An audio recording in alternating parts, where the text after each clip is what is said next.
नमस्कार साथियों, आपका बहुत बहुत स्वागत है स्मार्ट स्टडी क्लासेस 77 के यूट्यूब चैनल पर। और जैसा कि दोस्तों आप लोग जानते हैं कि डेली हम आपके लिए महत्वपूर्ण करंट अफेयर और उनसे जुड़ी हुई समसामयिक घटनाओं से प्रश्न जो आपकी परीक्षा में आ सकते हैं उन्हें हम डेली आपके पास लेकर आते हैं। आज है 10 अप्रैल 2023। क्या हो सकती हैं आज की खास न्यूज और उनसे संबंधित परीक्षा के पैटर्न के अनुरूप समसामयिक और सामान्य अध्ययन के महत्वपूर्ण प्रश्नों को आपको सॉल्व करना है। और दोस्तों एक एक पन्ने जो है महत्वपूर्ण है, पूरी क्लास को एंड तक देखना है और संदेह आप कोई भी परीक्षा दिलाने जा रहे हैं। करंट अफेयर, स्टैटिक जीके, राज्य दर्शन की टॉप क्लास आप देख रहे हैं भाई साहब। चलिए शुरू करते हैं। समसामयिक और राज्य दर्शन, स्टैटिक जीके, एक बार क्लास को एंड तक देखिए, आपको समझ में आएगा क्या है आज की महत्वपूर्ण सुर्खियां और उनसे कौन कौन से एग्जाम क्वेश्चन हमारे एग्जाम में आ सकते हैं। चलिए देखिए आज की क्या है महत्वपूर्ण सुर्खियां। भारत में बाघों की संख्या का हुआ ऐलान। भारत में कुल बाघों की संख्या हुई 3167। दुनिया के 75% बाघ भारत में। भारत 2047 तक परमाणु स्रोतों से लगभग 9% बिजली का योगदान का बनाया लक्ष्य। तेलंगाना ने सब्जियों के अपशिष्ट से तैयार की बिजली। प्रधानमंत्री श्री मोदी जी ने मन की बात में हैदराबाद की बोवेनपल्ली सब्जी मंडी के नवोन्मेषी प्रयासों की प्रशंसा। प्रोजेक्ट टाइगर के 50 साल पूर्ण होने पर प्रधानमंत्री मोदी जी ने इंटरनेशनल बिग कैट अलायंस का किया शुभारंभ। अंतर्राष्ट्रीय मुद्रा कोष और विश्व बैंक समूह की बैठक 2023 में भाग लेने के लिए भारत के वित्त मंत्री और आरबीआई के गवर्नर रवाना हुए वाशिंगटन डीसी। दूसरी G20 FMCBG की बैठक का आयोजन जुलाई 2023 में गांधीनगर में होगा। विश्व होम्योपैथिक दिवस है आज 10 अप्रैल के अवसर पर आयोजित होगा नई दिल्ली में वैज्ञानिक सम्मेलन। रिंकू सिंह केकेआर के बल्लेबाज ने आखिरी 5 गेंदों पर जड़े 5 छक्के भाई साहब, अति महत्वपूर्ण है। और राशिद खान ने T20 में तोड़ा सर्वाधिक हैट्रिक लेने का रिकॉर्ड। चौथी बार किया लगातार 3 गेंदों पर 3 बल्लेबाजों को आउट। द एलिफेंट विस्पर्स के बोमन और बिल्ली के पास रहने के लिए घर नहीं और फिल्म मेकर्स ने उन्हें दिखाकर कमाए अरबों रुपए भाई साहब। अति महत्वपूर्ण न्यूज है। मोदी जी इनसे मिले हैं, इनसे मिलकर आए हैं। ये आप जानते हैं कि ऑस्कर अवार्ड में इस डॉक्यूमेंट्री को हमको क्या मिला है, इसको पुरस्कार मिला है दोस्तों। ये अति महत्वपूर्ण सुर्खियां रही। अब इनसे बनने वाले सभी प्रश्नों को हम देखेंगे भाई साहब। ये जो बोमन और बिल्ली है, आप यहाँ देख रहे हैं कि मोदी जी से इनको जो है ये मिल रहे हैं। और जब मोदी जी इनसे मिल रहे हैं तो इन्होंने अपनी समस्या बताया कि मोदी जी हमारे पास रहने के लिए घर नहीं है। और इन हाथियों का प्रेम आप देखिए, इससे कितने करोड़ रुपए, कितने अरबों रुपए ऑस्कर अवार्ड में आप जानते हैं कि विदेशों में रहने तक के लिए घर, कार, बंगला, गाड़ी मिलती है और इन केयर टेकर्स के लिए आज तक रहने के लिए घर नहीं है। ये अति महत्वपूर्ण है। और इन्होंने अपने मुंह से कहा है कि पीएम ने हाथियों की देख रेख करने वाले के लिए घर बनाने में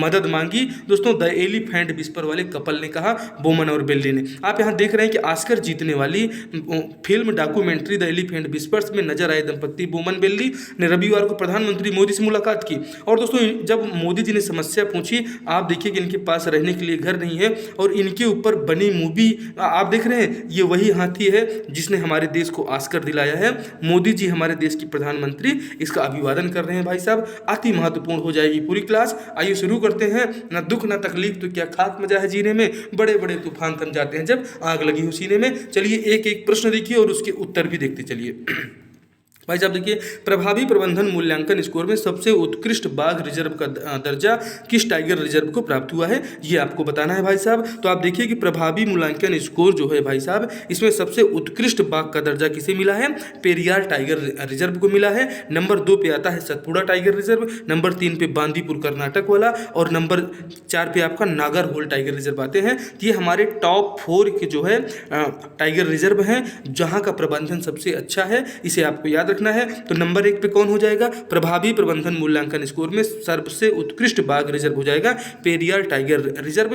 1 नंबर का क्वेश्चन है, छपने वाला है भाई साहब, इसे बिल्कुल जो है स्टार लगा के रख लीजिए। चलिए अगला प्रश्न देखिए भाई साहब। होम्योपैथिक के संस्थापक doctor Christian Friedrich Samuel Hahnemann की 268वीं जयंती के उपलक्ष्य में आयोजित कार्यक्रम में 2023 की थीम क्या है। तो आप सबसे पहले जान लीजिए भाई साहब कि इसकी थीम जो है, इसका आयोजन हमारे न्यू दिल्ली में हो रहा है और अति महत्वपूर्ण हो जाता है क्योंकि आप जानते हैं कि नई दिल्ली हम लोग क्या कर रहे हैं, जो है G20 की अध्यक्षता भी कर रहे हैं 2023 की। और ये देखिए होम्यो परिवार सर्वजन स्वास्थ्य एक परिवार, ये 2023 की विश्व स्वास्थ्य होम्योपैथिक दिवस जो है, इस होम्योपैथिक दिवस की ये थीम हो जाएगी 2023 वाली, इसे आपको याद रखना है दोस्तों। आगे पूछ लिया जाए, वन नेशन की बात यहाँ पे आ रही है। आप देख रहे हैं one earth one nation one future, ये किसकी थीम है? तो साल 2023 में G20 की जो थीम है ये इसको भी याद रखिएगा। अभी तो ये शुरुआत है भाई साहब। आपने देखा कि हमारी वुमेन्स टीम ने क्या जीता था, तो वुमेन्स टीम ने जो हमारा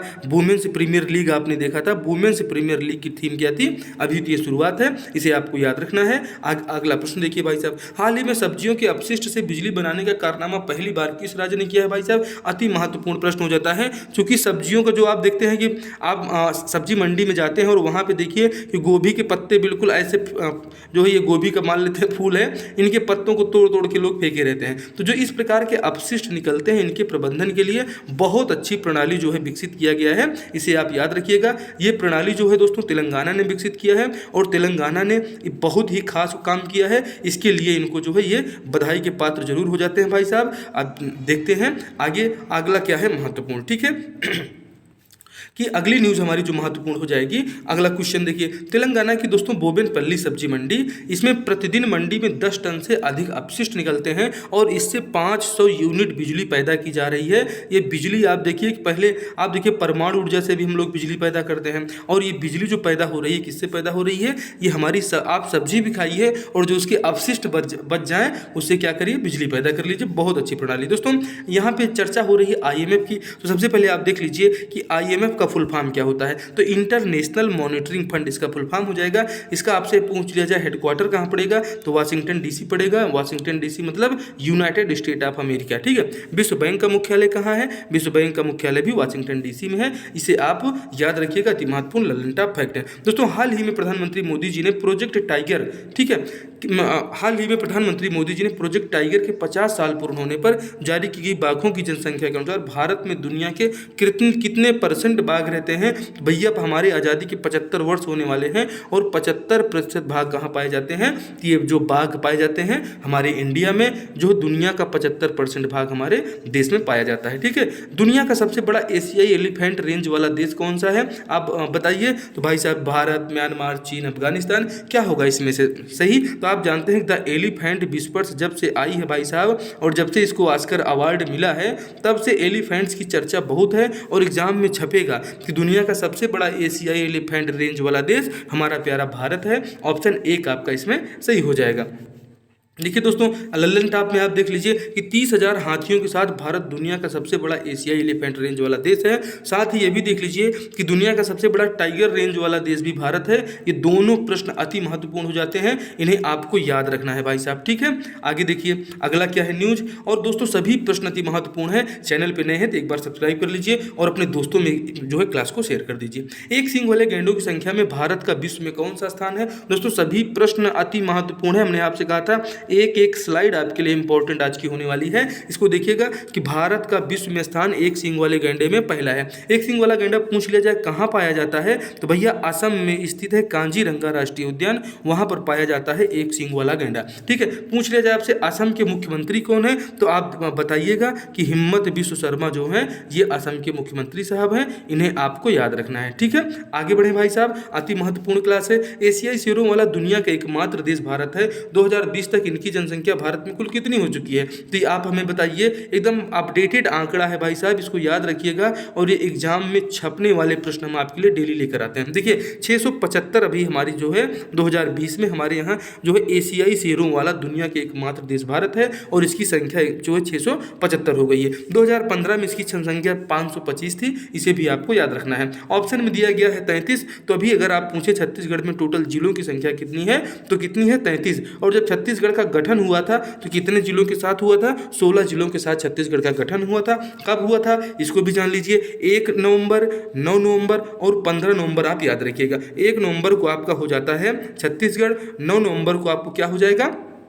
झारखंड, और 15 नवंबर को हो जाएगा उत्तराखंड। दोस्तों इसके जो है सीक्वेंस को आपको याद रखना है। 1, 9, 15 जो है छत्तीसगढ़, झारखंड जो है उत्तराखंड आपको याद रखना है, ठीक है। आगे बढ़ते हैं भाई साहब। भारत में रामसर साइटों की कुल संख्या कितनी? आप जानते हैं कि रामसर क्या है? दोस्तों रामसर एक स्थल का नाम है जो कहाँ पड़ता है? जो पड़ता है ईरान में, और यहाँ पे एक समझौता हुआ था आर्द्र भूमि के संरक्षण के लिए। तो जो आर्द्र भूमियों का संरक्षण है ये वहीं से संबंधित है और हमारे देश में वर्तमान में भी आर्द्र भूमियों की संख्या जो है 75 हो चुकी है, 75 हो चुकी है। पूछ लिया जाए 75 का आंकड़ा और किससे रिलेटिव है, तो अभी यूपी में अगर जिलों की पूछ लिया जाए तो यूपी में टोटल 75 जिले हैं और 75 रामसर साइट से हो चुकी हैं। इन्हें भी आपको याद रखना है, ठीक है दोस्तों। आगे बढ़े, यूपी में आप देख लीजिए, यूपी में विधानसभा की सीट जो है भाई साहब ये 403 है और अगर लोकसभा की सीट पूछ लिया जाए तो 80 लोकसभा की सीट है। आपसे प्रश्न पूछा है राज्यसभा कितनी है, तो सबसे ज्यादा राज्यसभा की सीट 31 राज्यसभा की सीट है, इन्हें भी आपको याद रखना है। पूछ लिया जाए छत्तीसगढ़ में राज्यसभा की सीट कितनी है, तो 5 राज्यसभा की सीटें हैं, इन्हें भी आपको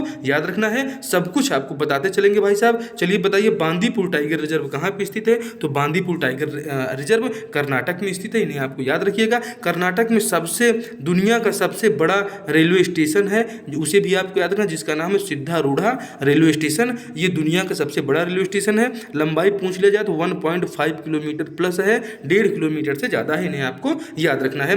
बात कर लेते हैं भाई साहब, यहाँ पे तमिलनाडु दिया गया है। तमिलनाडु के मुख्यमंत्री अगर आपसे पूछ लिया जाए तो क्या बताएंगे, तो तमिलनाडु के जो मुख्यमंत्री साहब हो जाते हैं कौन है, MK स्टालिन, आपको याद रखना है, ये तमिलनाडु के मुख्यमंत्री हैं। छत्तीसगढ़ के मुख्यमंत्री कौन है भैया, छत्तीसगढ़ के मुख्यमंत्री भूपेश बघेल जी हैं, जो कांग्रेस पार्टी से हैं, इन्हें भी आपको याद रखना है भाई साहब। आगे बढ़े, पूरा सेशन महत्वपूर्ण है दोस्तों। अगला प्रश्न देखिए कि थेप्पाकंडू हाथी कैंप कहां पर स्थित है, तो दोस्तों ये थेप्पाकंडू हाथी कैंप कहां स्थित है, तमिलनाडु में स्थित है। और यहीं के दोस्तों बोमन और बिल्ली, जो आप जिसको ऑस्कर अवार्ड मिला है, ये बोमन और बिल्ली यहीं पे हाथियों की केयरटेकर है, जिनके रहने के लिए घर तक नहीं है। और इस फिल्म की डायरेक्टर महोदया जो हैं पुनीत मोंगा जी से हमारा अनुरोध है कि पुनीत मोंगा जी, आप जो है इतना पैसा आपको मिला है, दुनिया भर में आपको आलीशान बंगले और घर मिले हैं, कम से कम ये हमारे बोमन बिल्ली का भी देख रेख करिए। और हाथियों के लिए जो है आपने बहुत अच्छा काम किया है, नेचर और जो है ह्यूमन का संबंध बड़ा अच्छा आपने बताया है भाई साहब। आगे देखिए, प्रधानमंत्री मोदी जी ने प्रोजेक्ट टाइगर के 50 साल पूर्ण होने पर जो है प्रधानमंत्री मोदी ने इंटरनेशनल बिग कैट अलायंस का शुभारंभ कहाँ से किया। अति महत्वपूर्ण प्रश्न है भाई साहब, ये छपेगा चूंकि international big cat alliance. Big cat आप जानते हैं, बिग कैट माने होती है बड़ी वाली बिल्ली। आपके घर में बिल्ली होगी, ठीक है, तो ये जो बड़ी वाली बिल्ली होती है, ये बिल्ली ही तो है जितने शेर, तेंदुआ, चीता, लेपर्ड दिखते हैं, जगुआर, ये सब बड़ी बिल्लियों के नाम है भाई साहब। ये बड़ी बिल्ली है, छोटी बिल्ली आपके घर में रहती है जो म्याऊ म्याऊ करके आपका दूध पी जाती है भाई साहब, ठीक है, तो इसे याद रखिएगा। अब इस प्रश्न का जो उत्तर हो जाएगा इंटरनेशनल बिग कैट अलायंस भाई साहब, ये मैसूर कर्नाटक में उन्होंने शुरू किया है। सिद्धारूढ़ा रेलवे स्टेशन कर्नाटक में पड़ता है, जो दुनिया का सबसे बड़ा रेलवे स्टेशन है, इन्हें आपको याद रखना है दोस्तों। प्रश्न सभी लाजवाब है, एक बार आप क्लास को एंड तक देखिए। तो दोस्तों अब ये जब प्रोजेक्ट टाइगर आप जानते हैं कि साल 1972 में प्रारंभ हुआ था भाई साहब, इन्हें आपको याद रखना है। और जब आप देखेंगे टाइगर की पूजा, मतलब इन चीतों की पूजा करने वाली निम्न में से कौन सी जनजाति नहीं है, तो भैया भारिया इसकी पूजा करती है, वर्ली इसकी पूजा करती है जो है, और लेकिन उरांव जनजाति जो है ये छत्तीसगढ़ में पाई जाती है,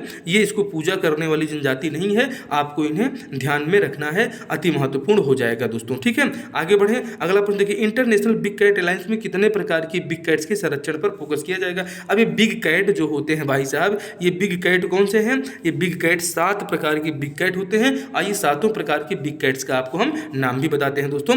बिग कैट्स में आने वाले जानवर कौन से हैं जिनके संरक्षण की बात जो है प्रधानमंत्री मोदी जी ने इंटरनेशनल बिग अलायंस में किया है। इसमें टाइगर आता है, lion, leopard, snow leopard, puma, jaguar, चीता, ठीक है, इन्हें आप याद रखिएगा। ये 7 हमारे महत्वपूर्ण स्तंभ हैं और ये प्रश्न में छपेंगे, चूंकि इंटरनेशनल बिग कैट अलायंस का शुभारंभ अभी मोदी जी ने मैसूर कर्नाटक से किया है। G20 की आपसे थीम पूछ लिया जाए कि 2023 में G20 की थीम क्या है भैया, तो बता दीजिएगा। 1 अर्थ, 1 फैमिली, 1 फ्यूचर, ये हमारे G20 2023 की थीम हो जाएगी। बढ़ते हैं आगे दोस्तों।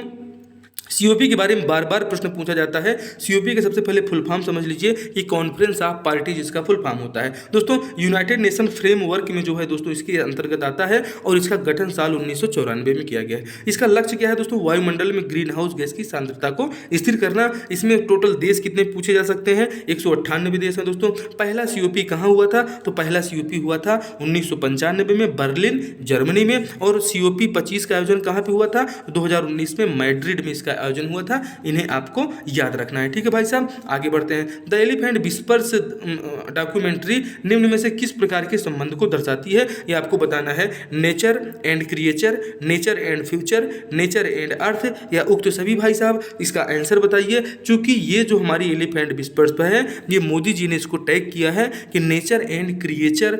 आप देखिए कि नेचर माने प्रकृति होती है और क्रिएचर माने जो है बनाने वाला। तो दोस्तों आप देखिए कि हमारे श्री गणेश जी जो है, आप यहाँ नेचर और क्रिएचर के संबंध को ये फिल्म दर्शाती है। हाल ही में 10,000 साल पुरानी रॉक आर्ट पाई गई है जिसमें टाइगर के चित्र बने हुए हैं भाई साहब। ये कहाँ पर पाई गई है, तो हमारे मामा की नगरी शिवराज सिंह चौहान के यहाँ मध्य प्रदेश में। मध्य प्रदेश अति महत्वपूर्ण हो जाता है, जो कि मध्य प्रदेश के अभी 6 जो है उत्पादों को जीआई टैग मिला है। और सुंद राजा आम, सबसे मीठा आम यहाँ पे होता है, इन्हें आपको याद रखना है। और ये सभी जो है हमने आपको बहुत अच्छे से पढ़ाए थे, इन्हें आपको ध्यान देना है। तो ये प्रश्न का उत्तर क्या हो गया कि मध्य प्रदेश हो गया। ऑप्शन 1 आपका सही हो जाएगा। यहाँ पर 10,000 साल पुरानी रॉक जो है पत्थर की जो है कलाकृति पाई गई है, जिसमें हमारे इन टाइगर्स के चित्र बने हुए हैं, इन्हें आपको याद रखना है। प्रोजेक्ट टाइगर पर ये चीज़ें पूछी जा सकती हैं आपके आगामी एग्जाम में। दोस्तों देखिए अति महत्वपूर्ण है, भारत 2030 तक परमाणु ऊर्जा उत्पादन की कितनी गीगावाट क्षमता प्राप्त करने का लक्ष्य